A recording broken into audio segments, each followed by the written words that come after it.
Hello, and welcome to our latest episode of What's on the Horizon. I'm Lori Sharonbrock, and I'm here with Chris Schucker of Digital Horizons, coming to you from the beautiful Experience Center here in Brainerd, Minnesota. And I want to talk about system takeovers. I'm moving into a commercial building, and there's kind of already stuff there. Yeah. But I don't want that. I want the service that you guys bring to it. So. Yeah. When that happens to someone and they move into a home or a commercial space and there's already stuff there, how do you guys take over? How do you do that? Every situation's different, Sure. Of course. So the first step is for us to visit and scope out the space and see what's there. The kind of worst case scenario is if there's a control system or an automation system in place that we don't work with. Then that's kind of the worst case scenario. And then the best case scenario is it is something we work with, but it really is a matter of just visiting first and seeing what's there. And then the next step is to figure out what somebody wants to do going forward. Is it just fixing problems? Is there an update that's desired? We have to figure those things out. And then it's basically just working out and designing a plan to move forward. Some of the challenges that we run into would primarily be the control system side of things. So, for example, if somebody had a home automation system in place, some of the brands that we work with, like RTI and Control4, Crestron. In the case of RTI, the way RTI works is you have the interface, which is the remote or touch panel or something like that.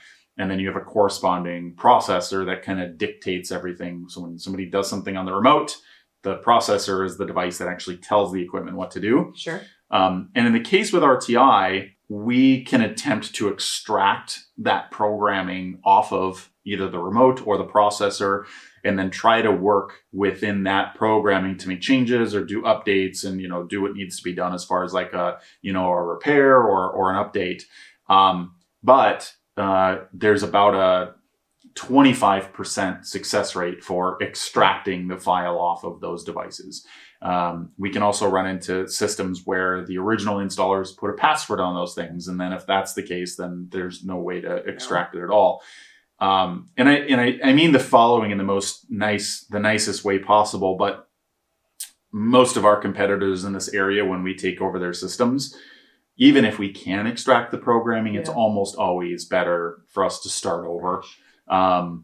So that's usually the end result is, we try to extract, and if we can, we look at the state that the program is in, and then the end result is we usually just start over. Because starting over is doing it in an improved fashion. It's easier for us to service and maintain.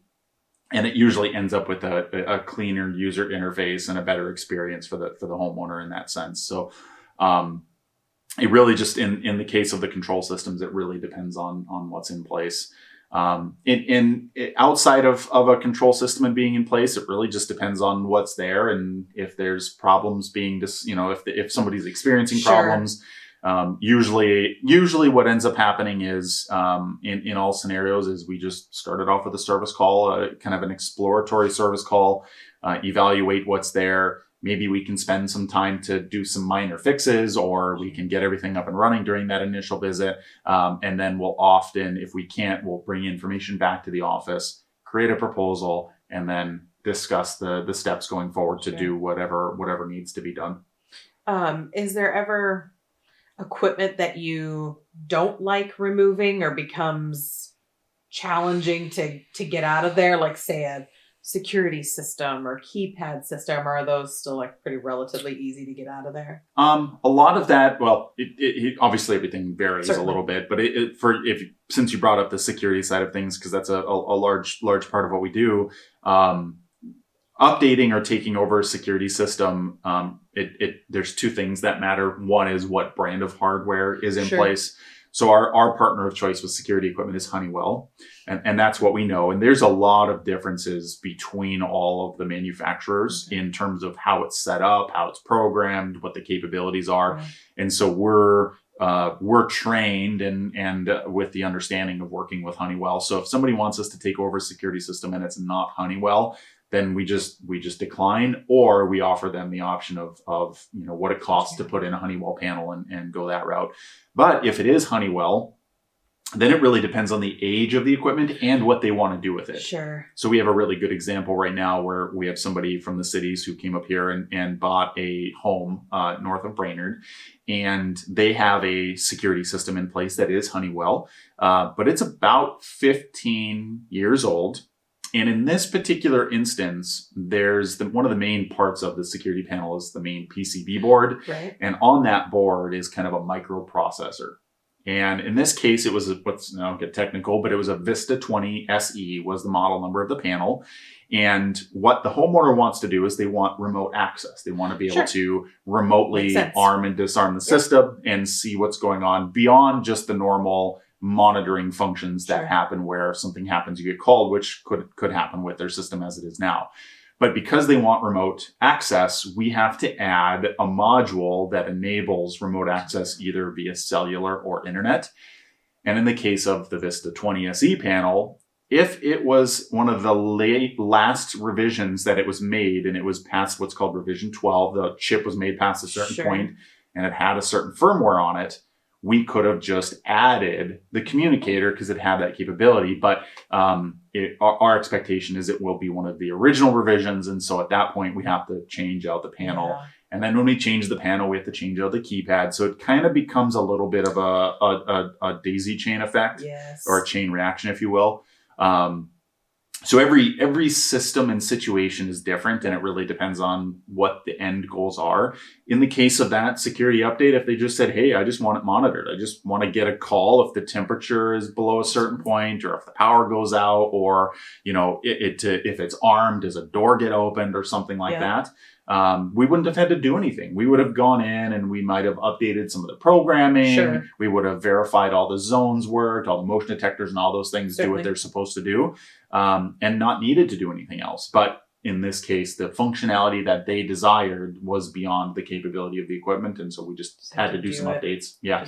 And then in that case, it wouldn't have mattered if it was a GE panel or, any number of the other panels out there. We would have probably needed to upgrade it regardless. So every home is different. Every situation is different.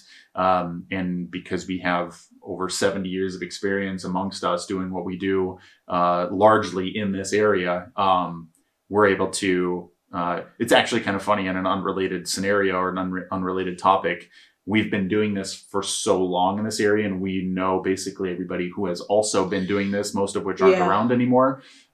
We can walk into a home or to an installation and it's like, yep, this company did that and we know what to expect, or they did this and this is what we know we're going to run into, or this is a likely deficiency, or we know why you're calling us, or, that type of scenario. Yeah. So we've gotten exceptionally, not to be bold, but I feel like we've gotten exceptionally good at taking over systems because I don't think it's quite a weekly basis, but pretty close to that, we get a call for somebody that, somebody that did the install either isn't around anymore, isn't answering their phones, and just, for lack of support just isn't meeting the needs. And so, we do lots and lots of takeovers, and there's a process. Yeah.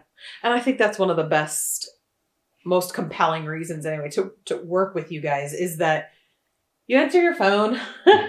When someone calls, you call them back. And I think that can't be really understated in today's environment. But I mean, that's a big deal and a reason to go with a company like Digital Horizons is that customer support there at the end. Because putting the new panel in the wall and figuring out what they have, that's one thing entirely, but it's an entirely other thing to have that support on the back end side. Yep. And I think you guys do that really well. Any other kind of information that we should know if someone has an older system or got a system from someone else and wants to work with you? I think the best thing is just to reach out to us. Let us know the situation and some of the problems you're experiencing, and we'll set up a visit. If it's there's a chance that something gets fixed on the initial visit, we usually send out one of our technicians. If there's if there's no chance of something getting fixed and we have no idea what's there, then it might just be me that comes out to scope it out. I know my limitations. You don't want me installing anything. We have people here that are much smarter than me that do the technical side of things, and so I know enough to get into trouble and figure out what's going on, but the actual application of stuff is usually handled by somebody else. But often it's enough for me to come out and scope things out and make a plan from that, and then we just take things from there. So just reach out to us and figure it out. And I think too, if you don't even know what you want, that coming here to the Experience Center is a great way to do that too, because you can touch and feel and see how things actually work, and that kind of gives you an idea too of what your space can look and feel like after that. Yep. So the easiest and I think the best way to do it is either give them a call, or we put the website down in the comments there, so you guys can get a hold of them really easily. And again, this is a great place to come and visit and explore and see what you can do. So thanks for joining us today, and we'll see you guys in the next episode.